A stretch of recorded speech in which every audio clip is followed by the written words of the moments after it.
देखिए question number 5 हम लोग बना रहे थे और मैं पिछले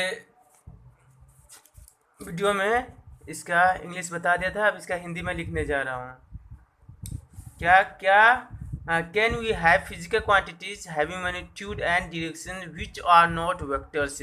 क्या हम लोग के पास फिजिकल क्वांटिटीज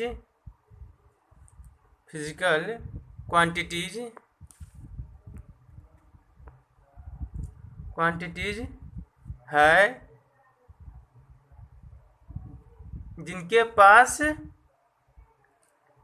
जिनके पास मैग्नीट्यूड और मैग्नीट्यूड और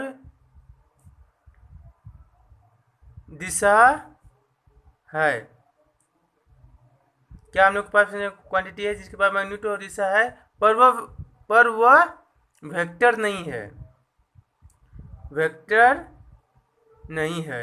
तो इसका आंसर क्या होगा मैं अभी आपको बता रहा हूँ कि देखिए जो भी वेक्टर होता है उसके पास मैग्नीट्यूड और डायरेक्शन होता है, पर एक ऐसा अपवाद जिसको हम लोग कहते हैं एक्सेप्शन, जिसको इंग्लिश में कहते हैं एक्सेप्शन, कि एक अपवाद है कि एक ऐसा है कि क्या हम लोग के पास फिजिकल क्वांटिटीज है जिनके पास मैग्नीट्यूड और दिशा है पर वो वेक्टर नहीं है। तो इसका आंसर होगा यस।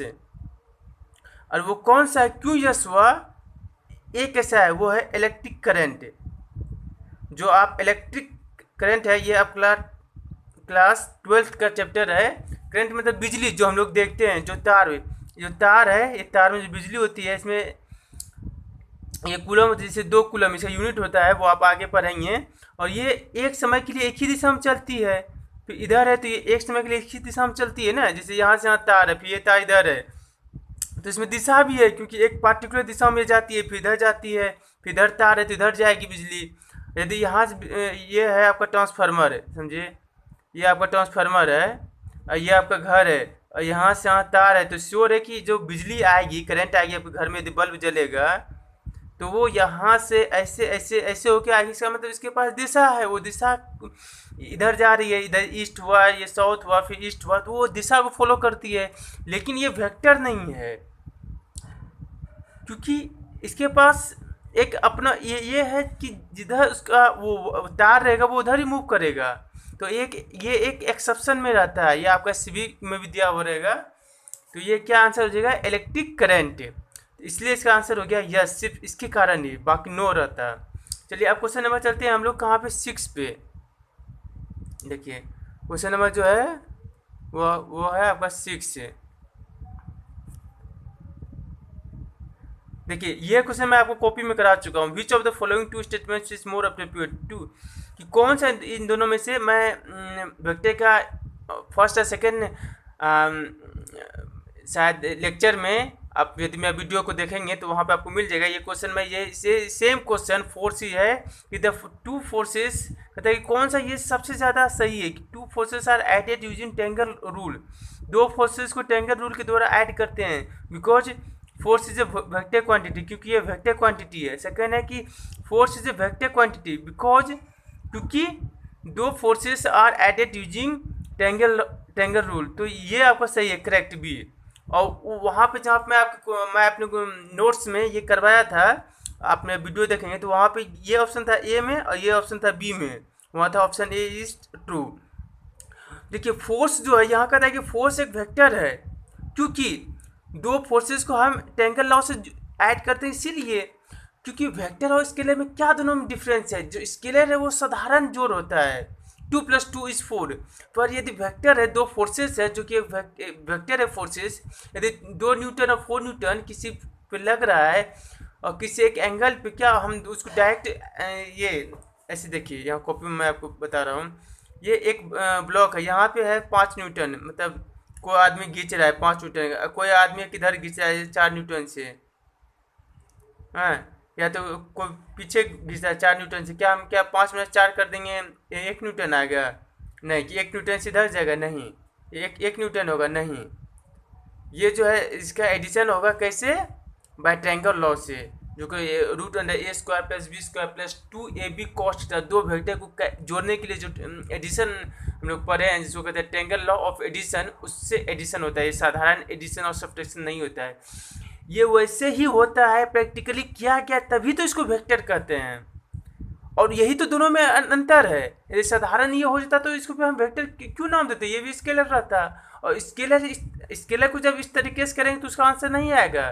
साधारण 5 - 4 करेंगे 1 आएगा तो वो स्केलर रहता है, वो क्या होता है आपका स्केलर होता है, इसीलिए वो स्केलर। और फर्स्ट गलत इसे वो ये पहले ही कहते हैं कि 2 forces are added using triangle law because forces is vector quantity. यहाँ करा है कि फोर्स, क्योंकि फोर्स जो है वो वेक्टर है इसीलिए उसको टेंगल से लॉ से मतलब हम लोग ऐड करते हैं, ये गलत है। पहले हम कैसे कह देंगे कि वो वेक्टर है, पहले उसको टेंगल लॉ से वो एडिशन होता है तभी कहेंगे वो वेक्टर है, नहीं तो वो स्केलर होगा। तो इस तरीके से मेरा 156 हो गया। एक और लास्ट क्वेश्चन है यहाँ पे, वो है आपका 7। देखिए कह रहा है कि कैन वी ऐड 2 वेक्टर्स, क्या हम लोग 2 वेक्टर को जोड़ सकते हैं representing physical quantities having different dimension.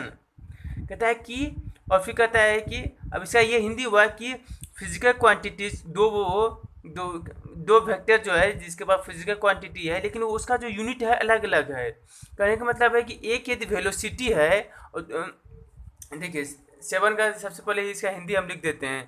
Question number 7 है, पेज है आपका 28। देखिए क्वेश्चन नंबर 7 को हिंदी में लिखते हैं। क्या 2 वेक्टर को जोड़ सकते हैं यदि उसका यूनिट, उसका मात्रक जो यूनिट जिसको डायमेंशन कहते हैं यूनिट अलग अलग हो,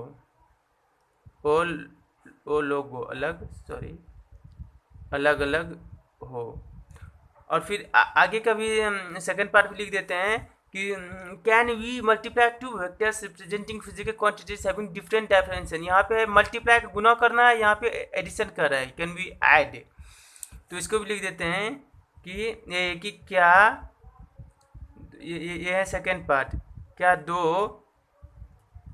वेक्टर को गुना कर सकते हैं यदि उसका यूनिट जो मात्रक होता है लास्ट में जो होता है अलग अलग हो। तो ये फर्स्ट पार्ट है। देखिए फर्स्ट पार्ट ये आंसर फर्स्ट पार्ट का, और ये सेकंड पार्ट का, इसका भी आंसर। देखिए इसका भी आंसर होगा नो, इसका भी होगा नो। क्यों होगा कि क्या 2 वेक्टर को जोड़ सकते हैं यदि उसका यूनिट अलग अलग हो।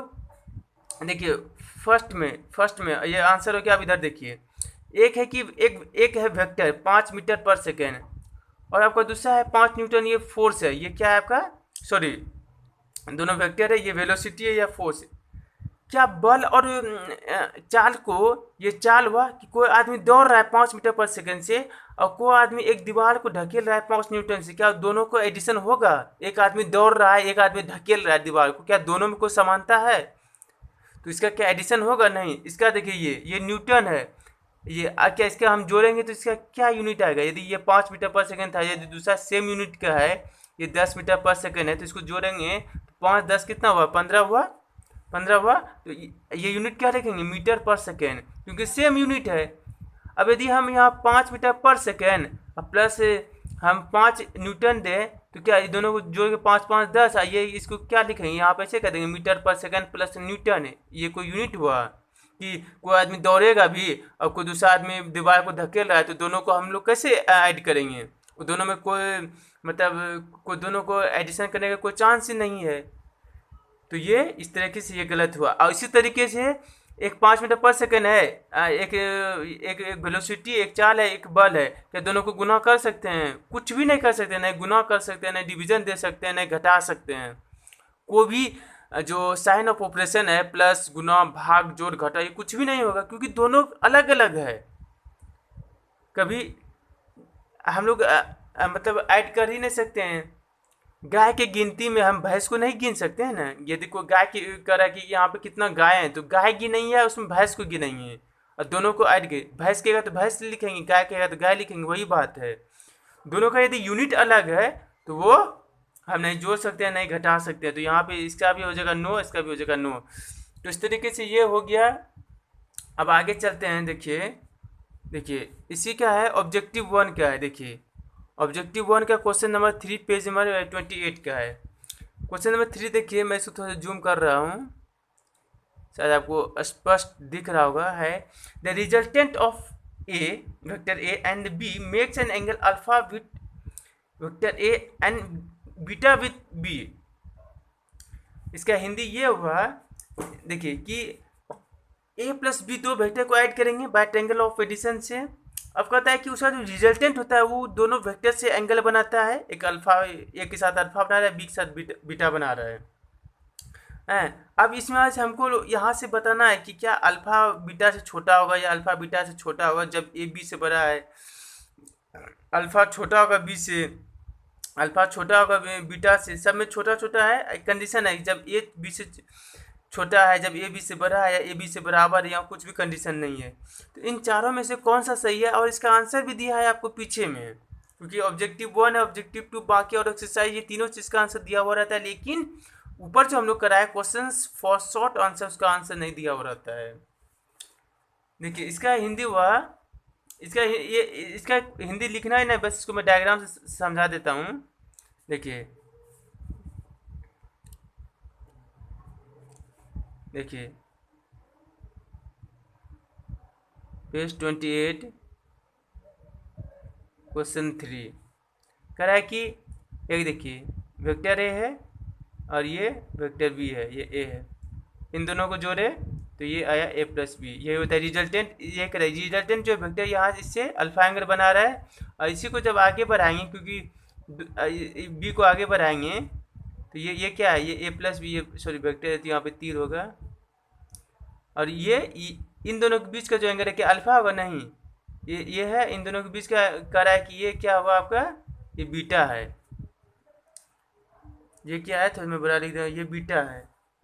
आप कह रहा है कि दोनों में कंडीशन क्या होगा। देखिए जब ए को, देखिए ए को हम बड़ा किए और बी को हम छोटा रखे, ये ए है, ये बी वेक्टर है, तो ये ए प्लस बी। देखिए ये क्या है, ये अल्फा है, और यहाँ जाके बीटा होगा। अल्फा बीटा से ही अल्फा क्या छोटा होगा बीटा से, वही देखना है। देखिए तो अल्फा और बीटा कौन कब क्या बड़ा होगा। यदि अल्फा सब में क्या है कि अल्फा छोटा है बीटा से, alpha is less than beta, ये कब होगा कि देखिए, और एक है कि ये ए है और ये ऊपर ये बी है, तो ये देखिए इसका मतलब ये है कि ये जितना बड़ा होगा ये उतना ही आगे से बढ़ेगा। ये देखिए ये और ये दोनों कौन है। यदि बी को हम छोटा करते हैं, ए बड़ा किया और बी छोटा किए, तो आपका अल्फा ये हो गया। और यदि यहाँ से बी को ऐसे बड़ा किए तो आपका अल्फा जो अगला आ जाएगा ये हो जाएगा, ये अल्फा 1 है। तो ये बड़ा है या ये बड़ा है, तो ये बड़ा है, तो जितना बी को बड़ा करेंगे, ए को छोटा करेंगे, उतना ही मेरा अल्फा बढ़ेगा। ए छोटा होगा तो ए छोटा होगा बी से, तो ए का जो एंगल है वो बड़ा होगा, क्योंकि ए को जितना छोटा करेंगे और बी को जितना बड़ा रखेंगे ये उतना ही बड़ा होगा। देखिए ए को जितना हम बड़ा किए, यहाँ पे ए लेस देन बी है, तो यहाँ पे अल्फा क्या ए लेस देन बी है, तो अल्फा ग्रेटर हो गया। और पर हमको अल्फा छोटा करना है, तो यहाँ अल्फा ए लेस देन बी, ए छोटा हुआ बी से, तो अल्फा बड़ा हो गया बीटा से। ये बीटा है, ये बी है, इसको बड़ा करके बीटा। लेकिन अब यदि हमको अल्फा को छोटा करना है, अल्फा छोटा करना है, तो ए को बड़ा करना होगा। देखिए यहीं पे ए बड़ा किए और बी को हल्का सा रखे। देखिए ये यहाँ से यहाँ था अल्फा, अब ये देखिए कितना छोटा हो गया, ये यहाँ से यहाँ इतना दूरी है, इतना दी अल्फा। तो अल्फा बीटा से छोटा होगा जब ये ग्रेटर देन बी। तो ये कौन सा ऑप्शन में है आपका सी। तो option number C is correct for option C is correct.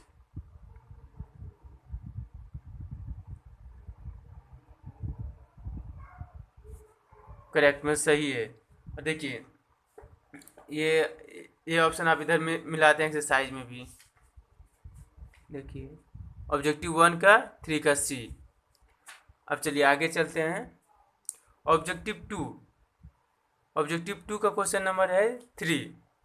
देखिए क्वेश्चन नंबर 3 है, 3 और 2 है। ये कंपोनेंट का, ये कंपोनेंट जब हम लोग पढ़ेंगे उसके बाद करेंगे। ये देखिए क्या है, let C equal to A B. A plus B तो वेक्टर है, दोनों का रिजल्टेंट क्या है, सी है। जैसे कि आप देखिए ये है पेज 28 ऑब्जेक्टिव 2। क्वेश्चन है 2 नंबर कि वेक्टर ए है और कोई वेक्टर बी है।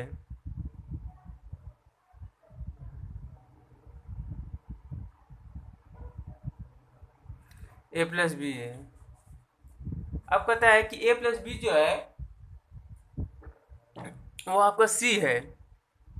ये कौन सा है, ये सी वेक्टर है। अब यहाँ कंडीशन दिया है, ये फिगर है। अब देखिए कह रहा है कि सी जो है ए प्लस बी। अब देखिए इसमें हमको cut c is always greater than a. कहता है कि सी जो है वो हमेशा ए से बड़ा होगा। यहाँ आप देखिए सी का वैल्यू क्या होगा, ए square plus b square plus 2 A B cos theta. क्या सी, ये जो सी है वो हमेशा ए से बड़ा होगा। यदि यहाँ पे ये निगेटिव हो गया, मतलब ये कॉस जो है वो निगेटिव आपका आ गया 120 डिग्री 90 से बड़ा हो गया, तो यदि ये निगेटिव हो गया तो उस केस में ये छोटा हो सकता है। जरूरी नहीं है कि हमेशा बड़ा ही होगा, ऑलवेज कर रहा है। फिर देखिए सी बी को छोड़ दीजिए, सी को देखिए, सी is always equal to A plus B. क्या हो सकता है, यदि ए का मैग्नीट्यूड 10 है, बी का भी 10 है, तो यदि हम यहाँ पर 10 प्लस 10 है और 10 प्लस 10 10 स्क्वायर प्लस 10 स्क्वायर कितना होगा, 100 प्लस 100 200। कहाँ टू ये कितना था, 10 था, ये 200 है 10√2, ये तो ज़्यादा हो गया। यदि ये जीरो भी हो जाए तो, यदि जीरो नहीं हुआ तो ये और ज़्यादा होगा। यदि ये यहाँ निगेटिव हुआ तो इसमें से घटेगा, इसमें से क्या होगा, वो घटेगा। हो सकता है कि घट के एक 10 कट जाए, कुछ ऐसा हो कि ये 10 स्क्वायर जो है कि 2 इंटू 10 इंटू 10, ये कुछ ऐसा करके हो कि ये 10 से कट जाए। तो क्या वो हमेशा हर केस में होगा, ये कहता है कि ऑलवेज शब्द से ये ऑप्शन सी गलत हो गया। कैसे हो गया, ऑलवेज से। देखिए इसको मैं जूम किया हूँ, क्या हमेशा होता है, नहीं। तो ऑलवेज पे ध्यान देना है, क्या हमेशा होगा, नहीं, किसी केस में हो सकता है। अब ऑप्शन डी देखिए, बी को भी छोड़ दिया है, ये आपको गलत हो गया ऑलवेज के कारण, कि ऑलवेज बड़ा होगा, ऐसा कोई कंडीशन नहीं है। C is never equal to A plus b, ऐसा हो सकता है वो कभी भी उसके बराबर न हो, कोई ऐसा कंडीशन आए। देखिए सी क्या है, 10 स्क्वायर ए प्लस बी के बराबर हो सकता है, क्या is equal to A plus B. यदि ए का मैग्नीट्यूड भी 10 है, उसका भी मैग्नीट्यूड 10 है 20, तो वैसा एक कंडीशन हो सकता है कि यदि यहाँ पे ये माइनस हो जाए, क्योंकि ये जो चीज़ें हैं आपका यहाँ पे तो माइनस हो सकता है। भले ये पॉजिटिव रहा तो ये सी जो हमेशा ए बी से बड़ा होगा, क्योंकि ए और बी का जितना उसमें से ये कुछ ऐड होगा, कुछ एक्स्ट्रा जोड़ेंगे तो वो हमेशा बड़ा होगा। लेकिन कभी कभी ये घटेगा, कभी कभी ये जीरो होता है, तो वो कभी कभी इक्वल हो सकता है। और कह रहा है कि नेवर, ये नेवर सब कभी नहीं होगा, तो इसलिए ये गलत है। अब देखिए बी क्यों सही है, इसलिए मैं बी को अभी बाद में किया हूँ। देखिए बी, हाँ